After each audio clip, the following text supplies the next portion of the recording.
खांडवा गांव में हर शाम की तरह घंटी की आवाज गूंज रही थी। सब लोग 7 बजने से पहले अपने अपने घरों की खिड़की और दरवाजे बंद कर दिया करते थे। दरवाजे बंद करते वक्त सबका बदन थर थर कांप रहा होता था। हर आम आदमी से लेकर श्रीमंत लोग भी दरवाजे बंद कर दिया करते थे। जो दरवाजा बंद नहीं करता या उसे देरी हो जाती तो एक चुड़ैल अपनी डरावनी हंसी के साथ आकर उसका सर धड़ से अलग कर देती। लोग चीखते हुए मर जाया करते। उसी गांव में एक आलीशान घर था। उस घर में टंग टंग और उसका बेटा थूंग थूंग दोनों रहते थे। टंग टंग अपने बेटे थूंग थूंग को बोलते हैं, बेटा थूंग थूंग जल्दी करो, बहुत जल्दी, 7 बजने वाले हैं, देखो घड़ी में, फौरन जाकर सारे खिड़की दरवाजे बंद करो, खिड़की दरवाजे कस कर लगाना। और हाँ, मेरी बात कान खोल कर सुनो, 7 बजने के बाद किसी भी कीमत पर किसी से भी कोई बात मत करना, दरवाजा तो बिल्कुल मत खोलना। मैं तब तक ऊपर की खिड़कियां बंद करके सुरक्षा पक्की कर देता हूँ। ये बोलकर टंग टंग ऊपर के कमरे में चले जाते हैं। थूंग थूंग ने थोड़ा और सोचा, फिर अपने पापा की बात मानकर वह जल्दी से जाकर पहली खिड़की बंद कर देता है और जाकर दरवाजा भी बंद कर देता है। जब वह आखिरी खिड़की के पास पहुंचकर खिड़की लगा रहा होता है तभी उसके सामने उसकी माँ अचानक से आ खड़ी होती है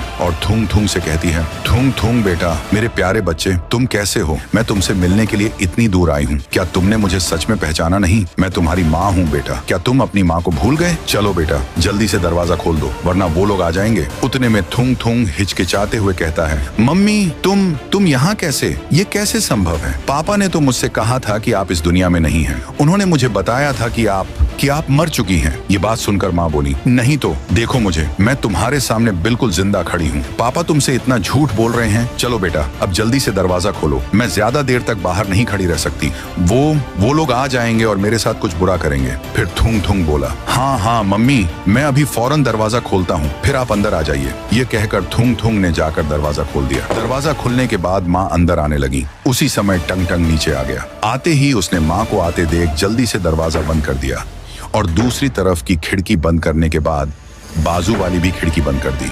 उसके बाद टंग टंग ने थूंग थूंग के पीछे आकर गुस्से से आवाज लगाई, थूंग थूंग, तुम्हारी हिम्मत कैसे हुई दरवाजा खोलने की? तुम्हें अच्छी तरह से पता है कि 7 बजे के बाद बाहर कितना खतरा होता है। क्या मैंने तुम्हें साफ साफ मना नहीं किया था कि दरवाजा मत खोलना? टंग टंग ने माँ की तस्वीर की तरफ इशारा करते हुए कहा, मैंने तुम्हें कितनी बार समझाया है कि तुम्हारी मम्मी मर चुकी है, वह इस दुनिया में नहीं है। मैं तुम्हें बाद में सब कुछ समझाऊंगा कि असल में क्या हुआ था। अब बिना कोई सवाल किए चुपचाप ऊपर जाओ और सो जाओ। टंग टंग ने थूंग थूंग को फटकार लगाई। फिर थूंग थूंग तेजी से ऊपर सोने के लिए चला गया। थूंग थूंग अपने कमरे में पहुंचकर बिस्तर पर लेट गया, पर वह करवटें लेकर सो रहा था। थूंग थूंग को अपनी माँ की याद सताती रही और वह बेचैन रहा। उसके मन में कई सवाल घूम रहे थे। पापा ने झूठ क्यों बोला? बाहर कौन था? पापा मुझे कहाँ ले जाने वाले हैं?